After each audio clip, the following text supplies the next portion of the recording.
Welcome to Taking Care of Business on Koerner Radio, News Talk 1180 for the best in Saturday Talk Radio at 1 o'clock and on 1230 KGEO at 10 o'clock Saturday.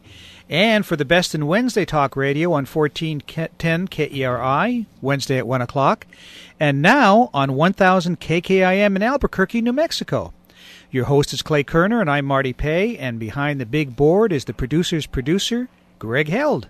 Hey, Greg, or Clay, it feels like a year since I've seen you. It's been a year. Well, since you were gone most of last month anyway, so... That's why we had such a great shows last month. I wasn't here. Hey, have you lost any weight? You look like... No, I buy bigger clothes. Okay. I wanted to start out by thanking everyone. We had a great year last year on the show, a lot of great guests. And we've expanded quite a bit, and it's all because of you. And thank you guys very much. And speaking of great guests, today in the second half, in studio, we have an old friend of the show, State Senator Gene Fuller, talking about what's going on politically this year. But by phone, we have the soothsayer of soothsayers, kind of predicted. You like that, Tobin? I like that, man. I'm in. You had me at sooth. And he's going to help us sort through this financial cliff and other business concerns. He's the founder of Equity Group, Inc., and he's a regular on one of the best shows, I think, on TV, Bulls and Bears on Fox News on Saturday morning, Tobin Smith. Toby, welcome to Taking Care of Business. Saturday morning, 10 a.m. on the East Coast, but 7 a.m. in your neck of the woods. So the fact that you're watching it at 7 a.m. says just volumes, Marty, about your lifestyle. You know, and they're not necessarily positive, right? Well, I got to tell you, like last Saturday, I do crawl out of bed oftentimes and go, okay, I got to watch it. And then I'll watch your show and Cavuto's, and then I'm God, we love that. back in the rack. we love that. You know, if you were a Nielsen family, I'd send a car to pick you up to take you to your television in the morning, because you know that's always a wonderful thing. One time I did not realize in television that you actually aren't supposed to solicit Nielsen families. So the show was, I don't know, this is many years ago. We used to have like 50,000 viewers. We now have like 1.5 million. Wow. But at 50,000, I remember sending out a note just when like Facebook was getting started, and I said, listen, it's so great to start the year with you, everybody. Now listen, if any of your friends or family are Nielsen members, would you have them turn on Bulls and Bears at 10 a.m. on Saturday? I'd really appreciate it. And about 30 minutes later, I get this scathing email from the general counsel of Fox News Corp saying, "Dear Mr. Smith, you can't do this. Okay, take that down immediately." Who knew? Well, you know, do you ever really talk to anybody that's ever really got the Nielsen rating call or anything? I did. You know, I did too. Yeah, I told them I don't want to talk to them. Oh, you did? No, I don't want. They continue to call, and they monitor. What they do is they call, or somebody calls, and they don't say a thing, but they can hear they can see what your TV is doing. Wow. I mean, now Nielsen is Nielsen is now 100% automated. I think the call you're getting is the household call for the labor report, because Nielsen now is about 14,000 boxes, and it's all automated. But the big issue with Nielsen is that they haven't been counting, you know, the time shifting. There's somebody who tapes the Bulls and Bears at 7 o'clock in the morning, like any normal sane person would, Marty, and then watches it later. They've not been counting that audience, and so that's why all the network guys are all ticked off. But later, and they're all, you know, about every 5 years they go through this hissy fit, and they say they're starting their own system. But now with TiVo, there actually is going to be a competing system for Nielsen, because I mean, look at how you watch television. You know, hardly anybody watches, other than sports, stuff at the time you watch it. I think our house is like everyone. First off, we have marital harmony in my house because we have two DVRs, a his and a hers. And in no way, shape, or form would I think a marriage be able to work if your wife doesn't have a separate box or a separate storage device from you. Because that's really been one of the secrets to my 27 years of marriage. And the idea is that you watch stuff when you want to watch it. So anyway, it's a long way away from the government and politics, but it is intriguing that I'm very proud of you, Marty, for getting up at 7 a.m. and watching. That's all I'm trying to say. Yeah, not very bright, but but he crawls in at about 12 at night too. That would be an early night for me, but let's not go there. We're having a conversation with Fox Bulls and Bears analyst Tobin Smith. So, Toby, I should say soothsayer Mr. Smith. Thank you very much. Thank you. So you kind of predicted what happened. I mean, what have we done? Have we made it worse?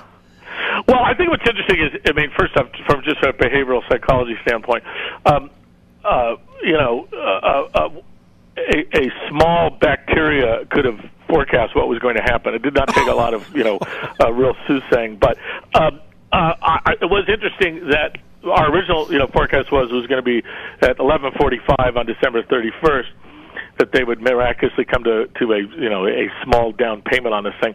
But then it struck everybody that, well, wait a minute, if we go into the next week, then we'll actually be enacting the largest tax cut. And so that became why didn't we think of that before? So then we changed our forecast. No, it'll be on Tuesday. It'll be on Monday at the last hour, because that way they'll be able to say that it went over the cliff and you do a cut. Now, if that is not insanity at the highest realm, I just don't know what is. But here's the number. Here's the number, Marty, that your listeners really need to understand, and every American needs to understand. And it's been brought up by the Urban Institute and by the CBO, in other words, the Congressional Budget Office. Here's the number. Today, 10,000 baby boomers will turn 65. Now, this is not the big number. This is the warm-up number. It'll be averaging 10,000 for the next 19 years a day. So that's the warm-up number. So we have about 75 million baby boomers over the next 19 years turning 65, eligible for Medicare. Now, here's the second warm-up number. Remember, when we started Medicare, you could start it at 64, and your average life expectancy was 68. And today, those same people who turn 65, the man's life expectancy is 82, and the women, of course, got us by 3 years because, they're women and they live longer. So they're 85. So that's the math. So here's the real big number. So the person who turns 65 today, let's say it's a couple, and they made average money for their life and paid the average number in for Medicare and Social Security, et cetera. For the Medicare side of this, they will have been paid in $109,000 of payment, and that's them and their employer paid that in during their period, the period of working. They actuarially, we know, in present dollars, will take out, in other words, have benefits of $340,000.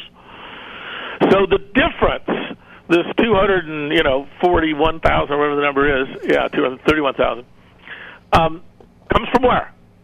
And the magic answer is it doesn't come from investments, because there is no investment in Medicare. It doesn't come from the trust fund because the trust fund's already spent. It comes from the general pool of money. It comes from individual income tax, corporate income tax, and then the other money. But that won't cover it, so where's it really coming from? We're going to borrow it. Yep. We're going to have to borrow that. Now, that number turns out to be about $2 trillion just in the difference. But then you have the existing people on Medicare, which has another about $8 trillion that we haven't paid for. And of course, you have Medicaid, which is actually even going to be a larger number. So when you just think about that there's $243,000 of free money.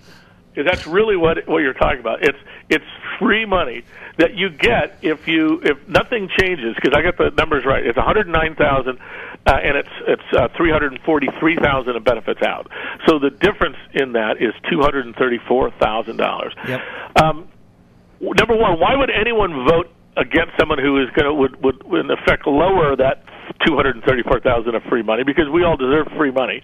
And then secondarily, if you assume that people won't vote against their own best interests, then we got a heap of trouble because we have an entrenched system of over spending more than we have. That's structural. It's going to happen whether we do anything or not.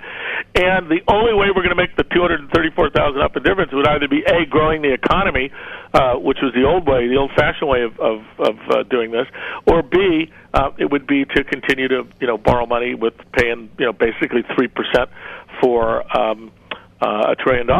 Yeah.